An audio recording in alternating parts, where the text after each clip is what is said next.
Usta işi var, usta işi var. Mən amma sizə burada başqa usta işindən bəhs etmək istəyirəm. Məişət məhsulları üzrə, kiçik məişət məhsulları üzrə bəhs etmək istəyirəm.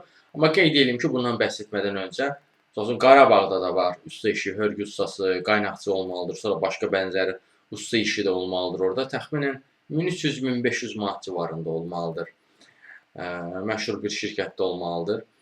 Bundan əlavə başqa usta işlər də var, yəni Bakı daxili və yaxud da yəni rayonlar olmayan variantı da mümkündür yoldaşlar. Amma mən sizə bu videonun adında qeyd olunduğu kimi usta işindən bəhs etmək istəyirəm. Hansı usta işindən? Kiçik məişət məhsulları üzrə olan işdən bəhs etmək istəyirəm. Bu kiçik məişət texnikasının təmiri üzrə bir il iş təcrübəsi olan şəxslər üçündür. Elektron plata, daha doğrusu elektronik plata və sistemdən anlayışı olanlar üçündür bu. Əmək haqqısı 1000 manatdır, üstəgəl bonusu da var. Belə bir işdir yoldaşlar, Konto.com-dadır. Bu işə də müraciət edə bilərsiniz onlayn şəkildə CV-nizi yollamaqla. Bu işə müraciət etməkdə dəstək istəyirsinizsə və yaxud da digər işlərlə də tanış olmaq istəyirsinizsə, bir sözlə iş tapmazsa səhvini çəkirsiniz. Sonra bağlı əlaqə vasitəsilə mesaj yaza bilərsiniz. Əlaqə vasitəsi profildə qeyd olunubdur. Siz bu videonu harda görürsünüzsə kanala daxil olun, Toğrul Özəvalı kanala. Kanala daxil olduqdan sonra diqqət eləsəz profildə əlaqə vasitəsi var. Həmin əlaqə vasitəsini götürüb mesaj yaza bilərsiniz.